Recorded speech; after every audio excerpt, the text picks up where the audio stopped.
ketika menghidupkan sunnah. Itu jangan diembel-embeli dengan bisnis. Murni hidupkanlah sunnah.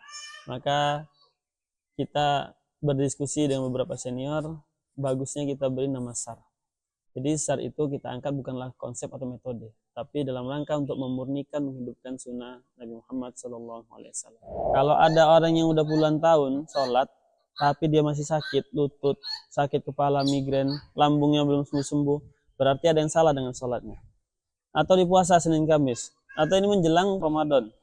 Di tahun ini, kalau ternyata puasa sunnah dan puasa Ramadan yang nggak mampu menyembuhkan fisik dan menyembuhkan batinnya, lebih-lebih luka batinnya, berarti ada yang salah dengan puasanya.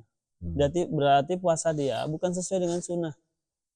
Kalau ada orang yang ketika dia tidur, tapi bangun tidur sakit kepala, berarti ada yang salah dengan tidurnya. Kalau ada orang yang sudah diberikan nikmat sinar matahari, kok dia masih sedih, berarti ada yang salah dengan penerimaan dia. Syahid ala Rasulullah mengikuti bagaimana Rasulullah hidup secara alami, bagaimana kita menangani masalah pribadi, teman kita, keluarga kita, wa anfusakum wa ahlikum nara, itu dengan cara Nabi yang paling mudah, murah, cepat, dan untung.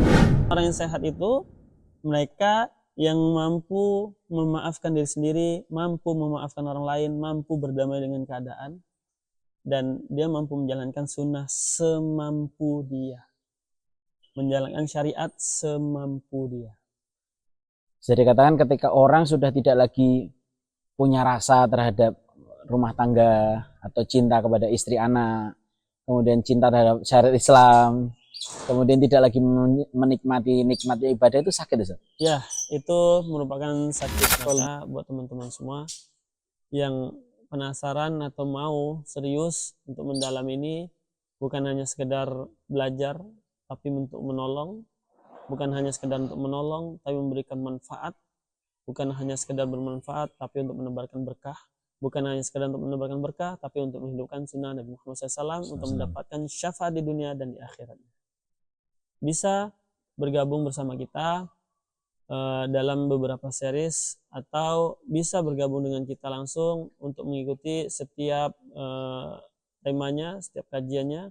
Boleh secara pribadi datang, boleh secara bersama-sama, atau gimana dia nyamannya.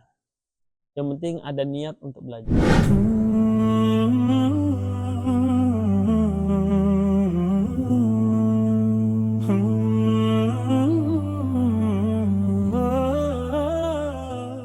Bismillah, Assalamualaikum warahmatullahi wabarakatuh. Ustaz, sehat ala Rasulullah. Sebenarnya apa, Ustaz? Sehat ala Rasulullah itu apa? Dan mungkin sebelum dari kita jauh lebih banyak membahas tentang sehat ala Rasulullah, mungkin bisa perkenalkan dulu. Ustadz ini siapa sih? Kok tiba-tiba muncul, ya kan?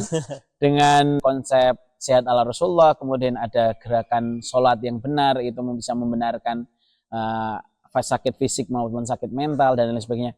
Sebenarnya Ustadz ini siapa, dan mungkin sedikit biografi Ustadz ceritakan, dan juga mungkin basic pendidikan Ustadz ini seperti apa, kok bisa kemudian terjun dan berkiprah, berdakwah, kemudian juga bisa berani mengangkat tema sehat ala Rasulullah ini. Ya, bismillah teman-teman semua. Nama asli dari orang tua Muhammad Utami. Kemudian dari selesai SD, SMP, SMA saya di pesantren. Selesai dari pesantren juga saya lanjut lagi ke pesantren Tahfiz. Qadarullah di pesantren Tahfiz saya nggak selesai, kemudian saya lanjut untuk ke pekerjaan. Di situ saya mulai tertarik lebih mendalami untuk tentang dunia kesehatan. Saya untuk saat ini adalah sebagai trainer di salah satu lembaga, yaitu LKHI, Lembaga Kesehatan Holistik Indonesia, yang dibina langsung oleh Profesor Rahmat Nur Syami Prihantoro di Sukabumi.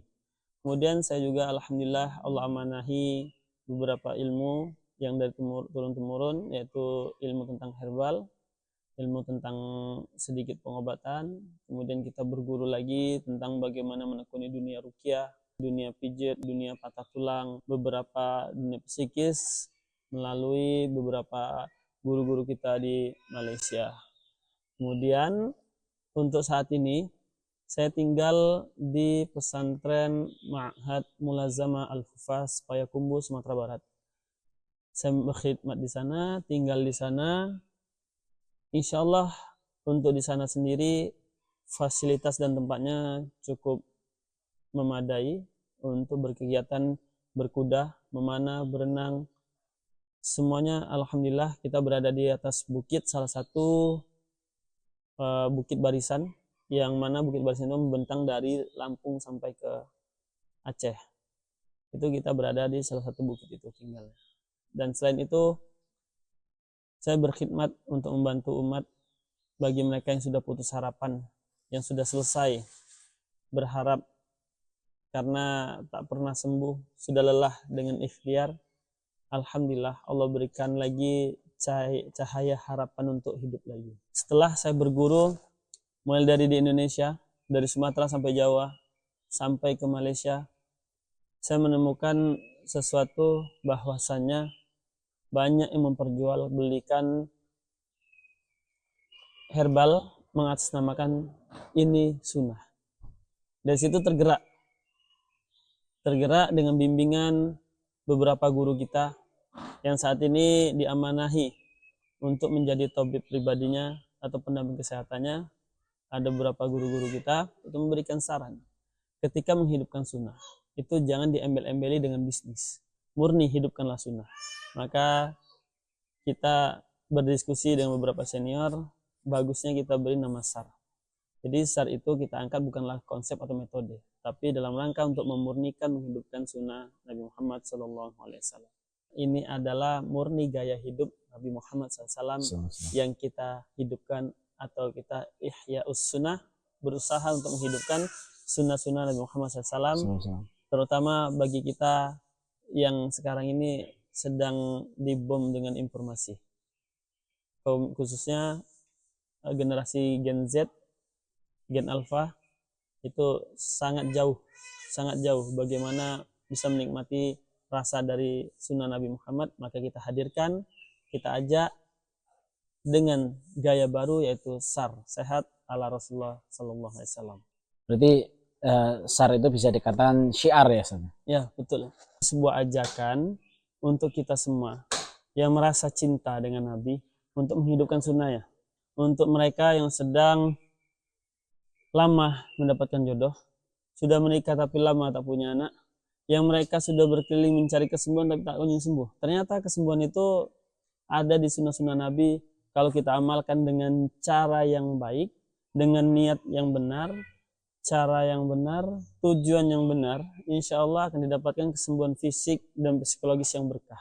Berarti ini wujud dari ajakan untuk ihya'us sunnah ya, Ustaz?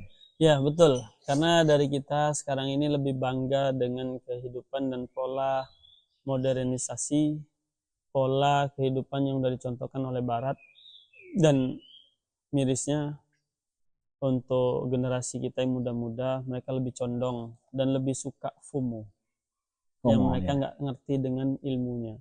Padahal Nabi kita sudah mencontohkan dengan sebaik-baik contoh, dan yang sangat miris lagi, yang menghidupkan sunnah tanpa keimanan itu adalah orang-orang kafir itu sendiri.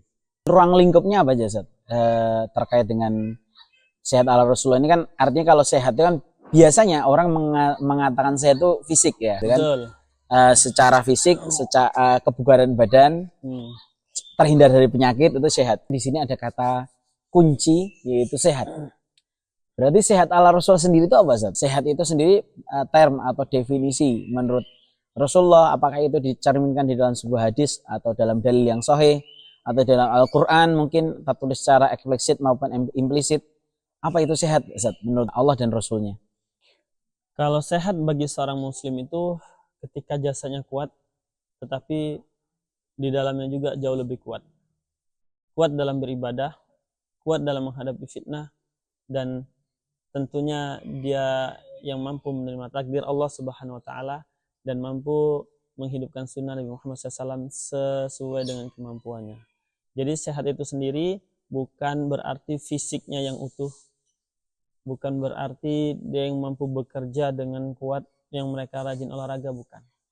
sehat itu yang dia mampu melaksanakan syariat dan sunnah Nabi Muhammad SAW dengan semua yang dia miliki sesuai dengan kemampuannya. Itu berarti sehat dari kacamata Islam atau sehat ala Rasulullah sendiri adalah sebuah kondisi di mana tubuh ini mampu untuk melaksanakan, menikmati seluruh rangkaian ibadah atau syariat Islam itu sendiri, Ustaz ya? Betul. Kalau untuk standar sehat itu di dalam surat Al-Ankabut ayat 45 itu memberikan satu gambaran, inna sholata tanha 'anil fahsya'i wal munkar. Sehat itu mampu mencegah kita untuk berbuat fahsya dari dalam dan buahnya dalam mungkar. Sehat itu baik secara fisik ataupun psikologis. Itu harus sehat. Buah sehat itu ketika dia mengamalkan sunnah berbuah, menjadi tenang, menjadi sehat. Kalau ada orang yang udah puluhan tahun sholat, tapi dia masih sakit lutut, sakit kepala, migrain, lambungnya belum sembuh-sembuh, berarti ada yang salah dengan sholatnya. Atau di puasa Senin Kamis, atau ini menjelang Ramadan. Di tahun ini, kalau ternyata puasa sunnah dan puasa Ramadan yang nggak mampu menyembuhkan fisik dan menyembuhkan batinnya, lebih-lebih luka batinnya, berarti ada yang salah dengan puasanya. Berarti puasa dia bukan sesuai dengan sunnah. Kalau ada orang yang ketika dia tidur, tapi bangun tidur sakit kepala, berarti ada yang salah dengan tidurnya. Kalau ada orang yang sudah diberikan nikmat sinar matahari, kok dia masih sedih, berarti ada yang salah dengan penerimaan dia. Sehat ala Rasulullah mengikuti bagaimana Rasulullah hidup secara alami, bagaimana kita menangani masalah pribadi, teman kita, keluarga kita, wa anfusakum wa ahlikum nara, itu dengan cara Nabi yang paling mudah, murah, cepat, dan untung. Kita bukan menjual konsep, kita bukan menjual metode, karena ini adalah ajaran Nabi. Berarti bisa dikatakan nggak, Ustaz? Ruang lingkupnya itu sehat jasmani dan rohani. Dan kemudian selain itu juga term artinya waktu gitu kan. Itu dari mulai kemudian ketika kemudian sakit, kemudian pasca. Artinya ada langkah preventif, kemudian ketika qadarullah terjadi sakit, kemudian pasca sakit itu apa yang harus dilakukan? Apakah seperti itu konsep sehat ala Rasulullah? Sehat ala Rasulullah itu untuk memberikan satu pandangan kita, merubah cara pandang kita tentang sakit. Merubah cara pandang kita tentang sakit. Ketika sebelum sakit, ketika sakit, dan setelah sakit itu pun semua dirubah. Bagaimana sakit itu bisa menggugurkan dosa, mengangkat derajat. Tentunya sakit ini bukanlah sakit-sakit yang sifatnya akut. Karena sakit yang sifatnya akut itu bukan hanya sekedar sakit biasa, tetapi ada apa dengan dia. Kemudian kalau menurut dalam SAR ini atau kalau berarti kan kalau SAR ini berarti sudut pandangnya adalah sakit menurut Rasulullah gitu ya. Kalau menurut Rasulullah sendiri sakit itu seperti apa, Ustaz? Sakit itu apa? Definisi sakit menurut Allah dan Rasulnya itu seperti apa?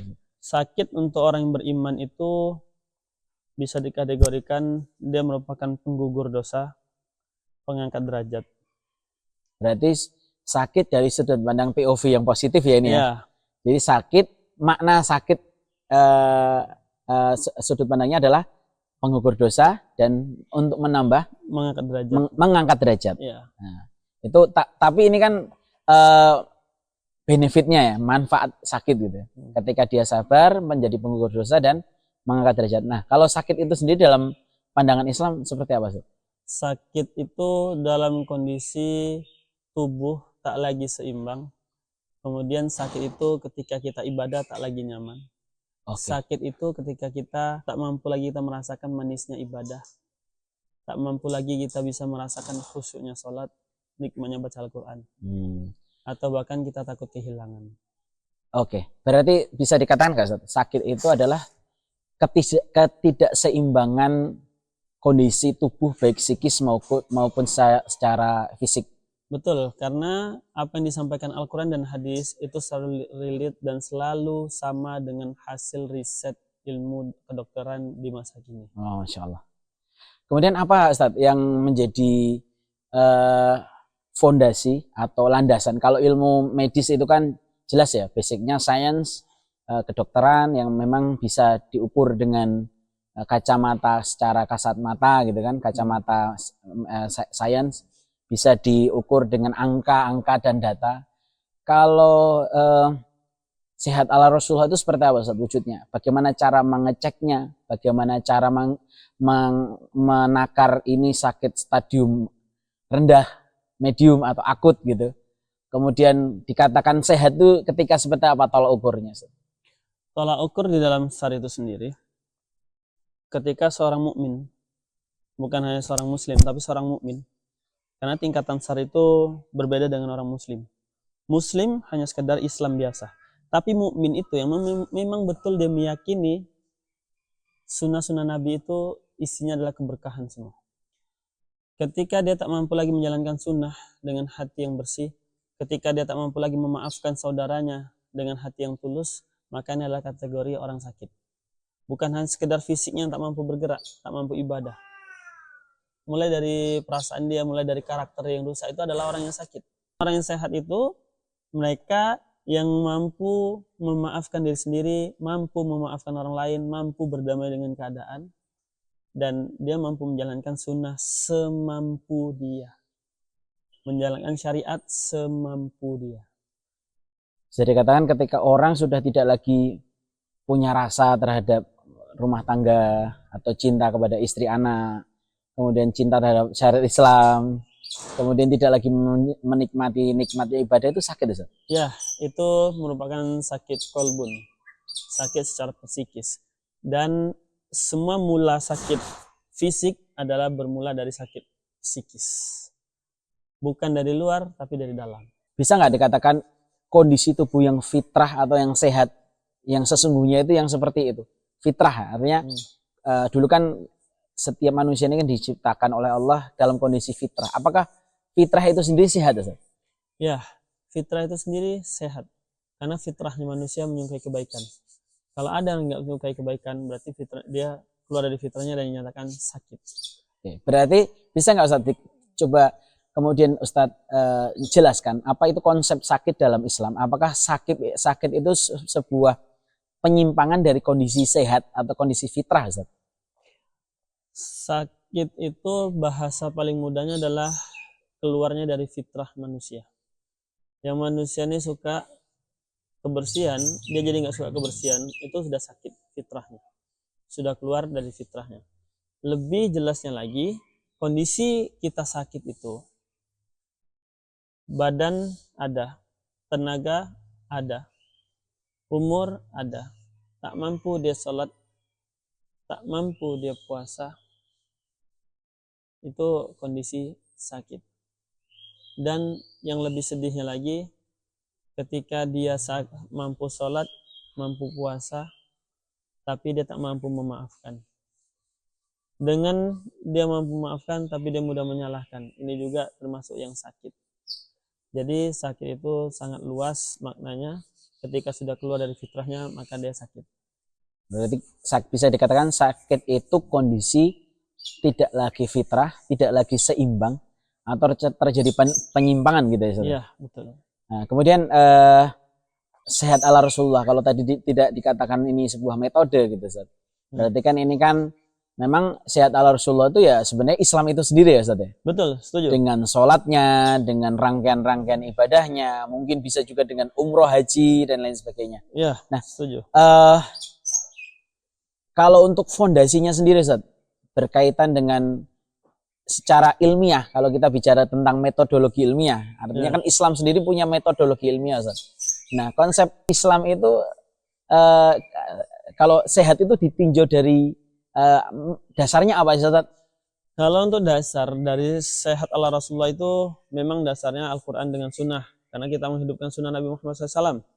Untuk kitab-kitab para ulama kita banyak merujuk. Salah satunya adalah kitab Ihya Ulumuddin. Itu sebagai dasar kita untuk mengenali karakter. Kemudian untuk kita mengenali psikologis orang, karakter manusia ini gimana, bermacam-macamnya. Kita ngambil dari surat Al-Ankabut ayat 45 tadi, yaitu inna sholata tanha 'anil fahsya'i wal munkar. Itu ketika memang yang di dalamnya sudah baik, sudah bersih, salat itu mampu membersihkan jiwanya, dalam keadaan sakit, kakinya kepotongkah atau sedang dalam keadaan cedera, dia tetap ingin untuk melaksanakan tugas dia sebagai seorang hamba, gitu. Jadi tugas kita sebagai seorang hamba itu apa? Ya untuk ibadah. Apapun itu ibadahnya, semampu kita, mastata'tum.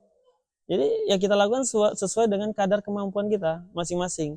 Nah itu kalau disebutkan sakit itu bukan hanya sekedar urusan fisik, tapi sakit itu masuk juga ke dalam psikologis. Berapa banyak dari kita sekarang ini dokter spesialis, terutama psikiater, mereka adalah ahli di dalam masalah psikologis manusia secara ilmu modern.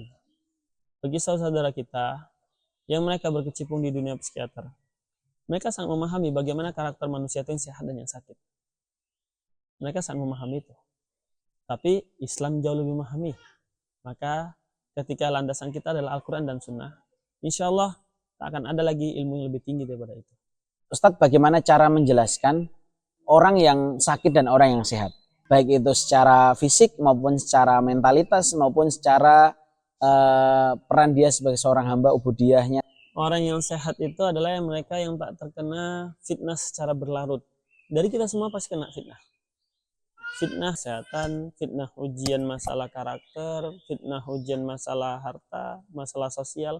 Kita semua terkena fitnah, tapi siapa yang bisa lepas dari fitnah itu, yang mau berjuang untuk menjaga dirinya dari fitnah, itulah yang disebut dengan sehat tadi. Diagnosis dasar, orang ini sakitkah fisiknya atau sakitkah jiwanya ketika mendengar panggilan azan, ketika sedang mendirikan sholat, ketika sedang berhadapan dengan saudaranya sesama muslim.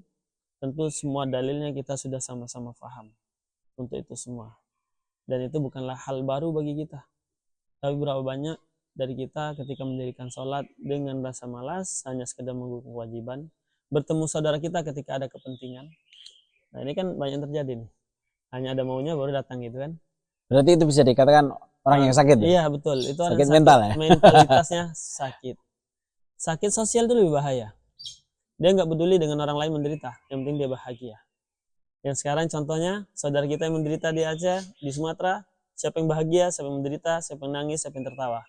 Dan sedihnya, yang lebih sedih lagi, bukan mereka yang sudah menghabisi, tapi mereka yang sudah menyalahkan.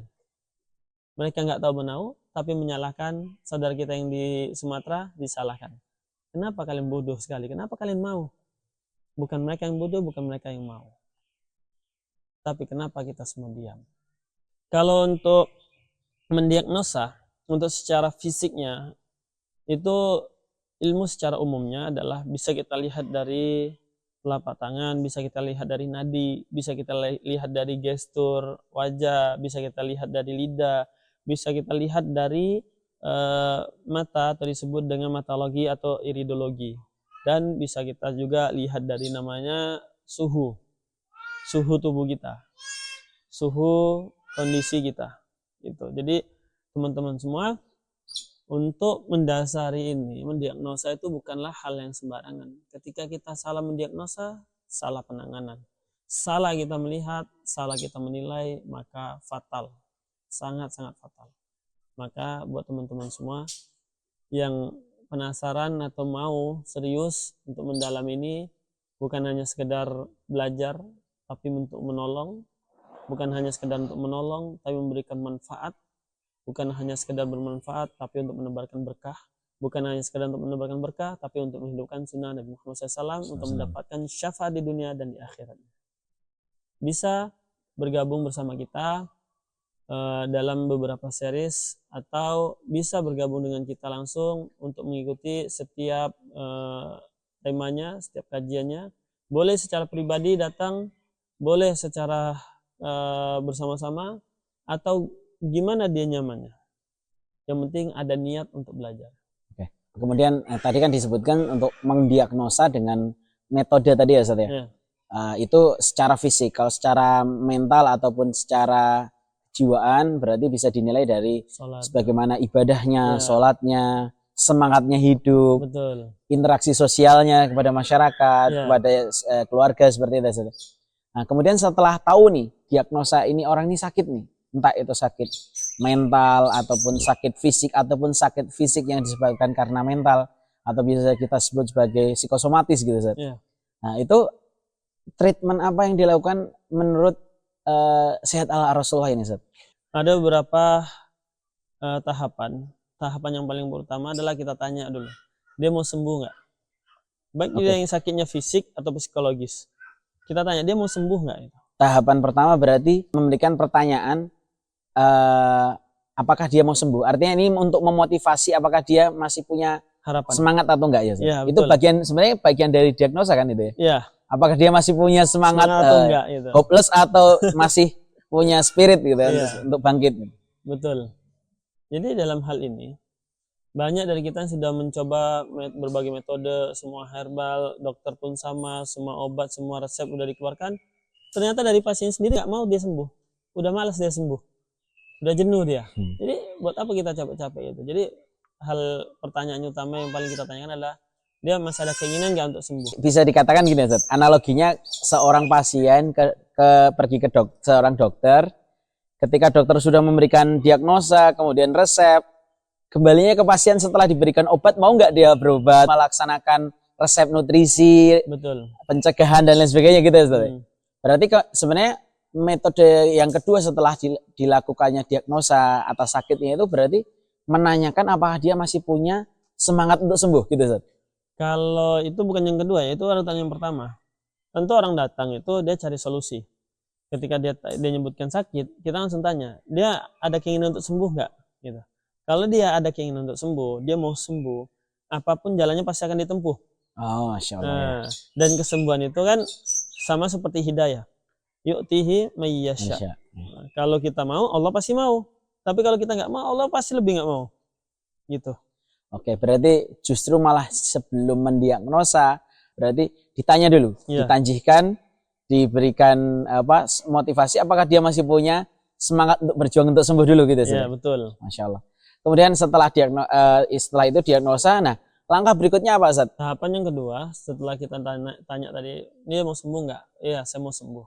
Kemudian kita akan minta jawab untuk dengan jujur. Bagaimana pola kehidupan dia? Ataukah dia menjalankan kehidupannya semau dia, sak penak utili dewe? Atau memang sesuai dengan prosedur sesuai kebutuhan tubuhnya? Itu kita tanya dulu. Karena banyak dari kita yang sakit itu bukan datangnya dari luar, tapi dari habit, kebiasaan hidup kita masing-masing. Berarti bisa dikatakan ini lebih mempelajari riwayat hidupnya, Betul. demografinya seperti apa, Ya. keseharian habitnya seperti apa gitu Ustaz. Tapi memang ini terkesan lama ya, terkesan panjang. Terus kalau memang dia tahu kebiasaan buruk dia apa ini menyebabkan sakit, kenapa dia harus datang ke terapis, ke dokter gitu? Kenapa dia nggak berobat sendiri aja, menyembuhkan diri sendiri aja gitu?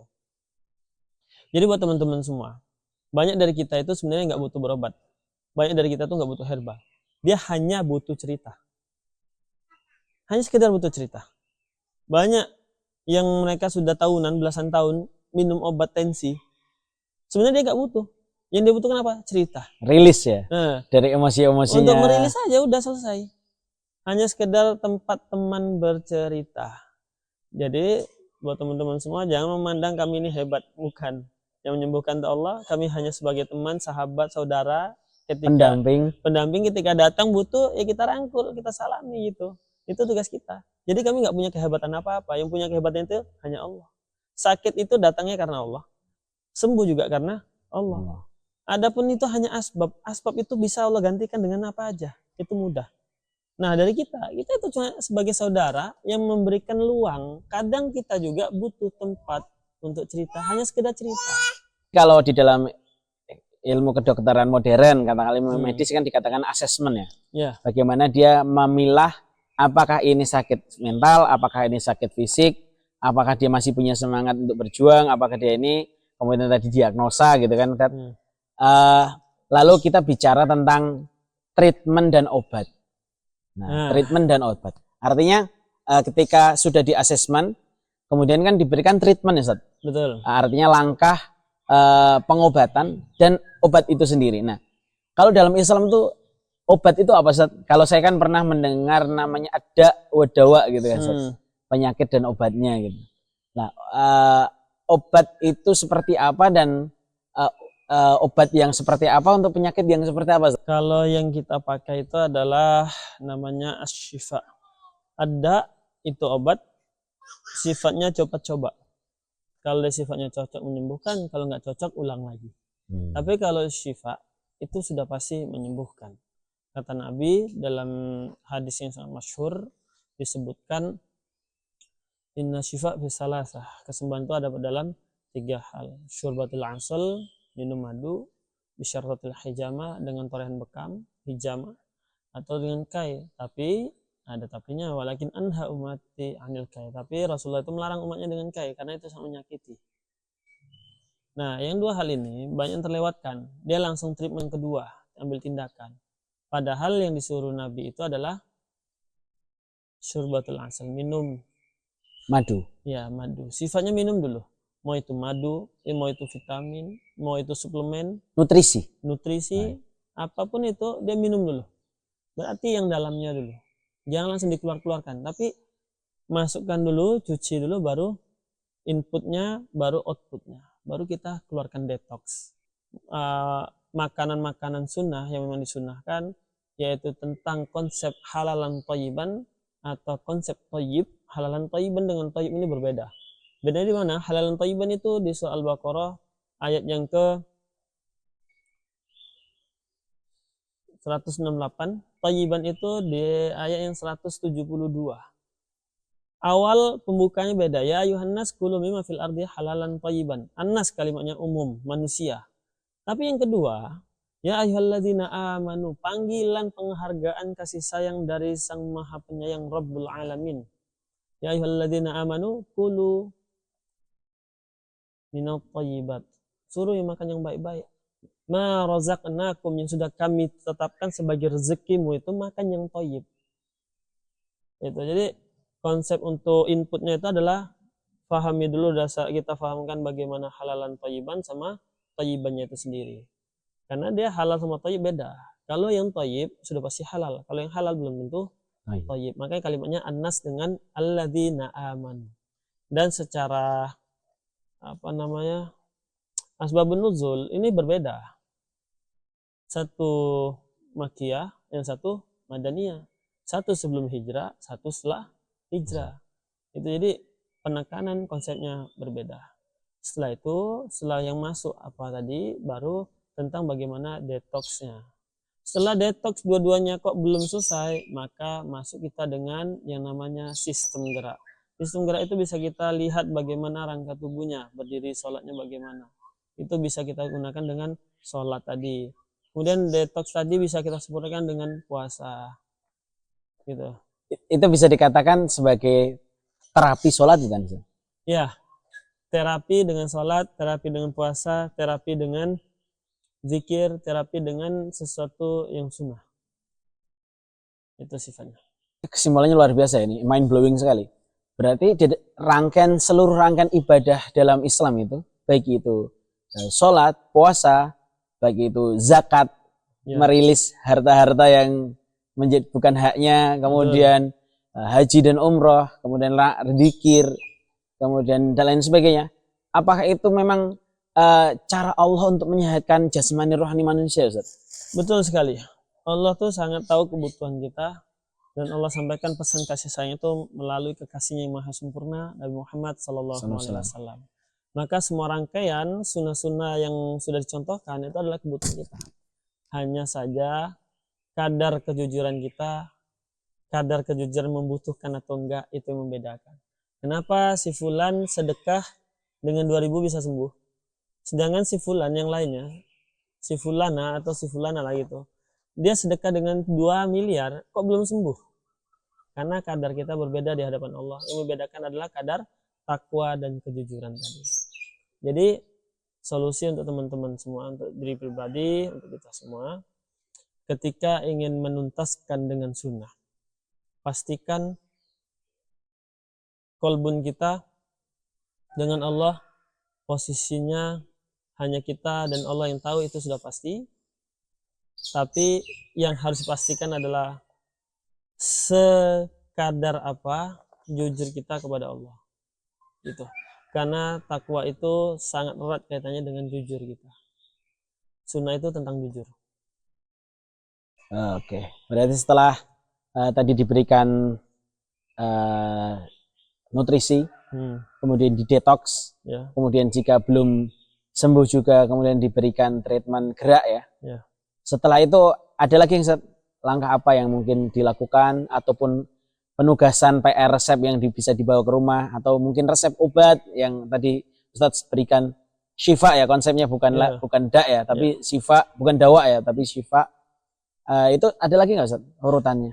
Kalau untuk urutannya setelah mereka selesai menjalani ini, insyaallah biiznillah Allah akan langsung tolong. Allah sembuhkan fisiknya. Pertama tuh Allah sembuhkan dulu kolbunnya, jiwanya. Setelah jiwanya Allah sembuhkan, Allah tata ulang dengan cara yang baik, membuat dia nyaman. Allah sembuhkan fisiknya. Setelah Allah sembuh fisiknya, Allah sembuhkan kehidupannya, bukan mati. Allah sembuhkan kehidupannya itu maksudnya Allah perbaiki yang bermasalah, Allah selesaikan semua, Allah berikan jalan keluar dari arah yang nggak disangka-sangka. Kemudian kita harus ingat, khairun nas anfa'uhum linnas. Puncak dari pengamalan itu adalah untuk mengajak orang lain, saudara kita, mengamalkan sunnah itu tanpa paksaan, tanpa iming-iming, tapi betul dengan ketulusan cinta kepada Nabi Muhammad SAW. Apakah mati itu sendiri bukan salah satu solusi dari sakit yang menahun gitu Ustaz? Ataupun katakanlah dia sudah terbebani dengan sakit ataupun beban hidup jika psikologis, apakah itu bukan sebuah, dalam tanda kutip, cara Allah menyelamatkan manusia dari kepedihan atau kesakitan yang mendalam atau menahun gitu Ustaz? Kematian itu bisa jadi solusi bagi mereka yang putus asa. Ketika belum datang takdirnya, belum diwaktukan oleh Allah untuk meninggal, tapi dia sudah capek dan lelah menanggung semuanya, dia memilih untuk mengakhiri kehidupan, maka adalah solusi untuk mereka yang tidak beriman dan putus asa. Kata Allah, la taqnatu min rahmatillah. Jangan berputus asa dari rahmat Allah Subhanahu wa taala. Kemudian bagaimana ketika Allah sudah mewafatkan dalam keadaan kita sakit, maka itu adalah bentuk kafarah atau bentuk pemulihan Allah Subhanahu wa taala agar kita menghadap kepada Allah dalam keadaan bersih, tanpa membawa dosa jiwa, tanpa membawa dosa fisik. Maka itu adalah hadiah terindah dari Allah. Memang cara meninggalnya dengan cara yang menyakitkan. Tentu harus kita bedakan. Ketika kehidupannya dia adalah orang yang soleh, itu sebuah pemulihan. Jika dia kehidupannya semasa hidupnya dia adalah orang-orang yang fajir, suka maksiat, maka adalah sebuah bentuk penghinaan. Tadi setelah semua hal treatment yang dilakukan, kemudian saya katakan penyadaran gitu Ustaz ya. Penyadaran bagaimana kalau dia sakit ya apa kemudian yang harus dilakukan gitu kan Ustaz. Betul. Setelah asesmen, kemudian penyadaran, kemudian pengobatan itu sendiri, baik itu dengan syifa yang disebutkan Rasulullah. Kemudian treatment gerak dengan ibadah-ibadah yang setelah Allah atau Rasulullah tuntunkan. Nah, setelah itu apa Ustaz? Langkah berikutnya jika qadarullah ternyata belum kunjung sembuh, belum kunjung membaik.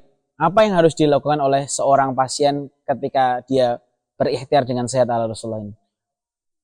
Untuk saudara-saudara kita yang sudah berikhtiar dengan SAR, biiznillah belum Allah izinkan untuk sembuh, ada satu-satu yang kita sampaikan nasihat untuk pribadi dan untuk saudara-saudara kita.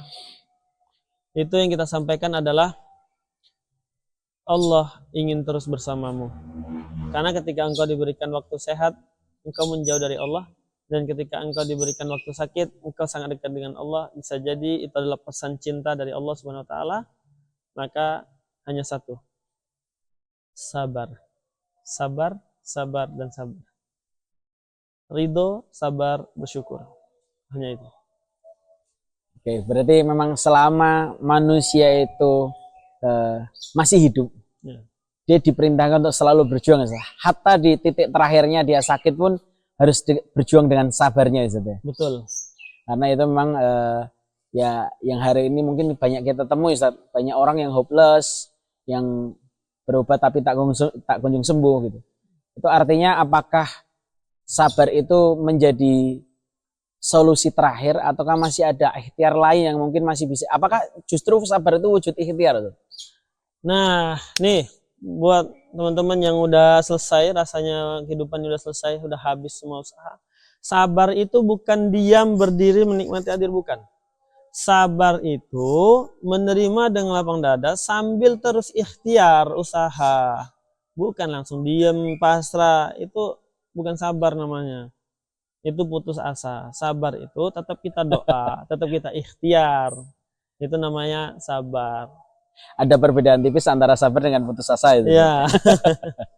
Oke, terakhir Ustaz, penutup apa yang mungkin Ustaz pengen sampaikan dengan prolog pengenalan metode SAR ini, atau katakanlah kalau tidak bisa dikatakan Ustaz tidak berkenan dikatakan ini metode, apa yang pengen Ustaz sampaikan tentang ikhtiar ihya sunnah dengan SAR, sehat ala Rasulullah ini Ustaz? Yang ingin saya sampaikan untuk pribadi, untuk pengingat semoga istiqomah, dan untuk kita semua yang masih mencoba-coba menghidupkan sunnah Nabi Muhammad SAW.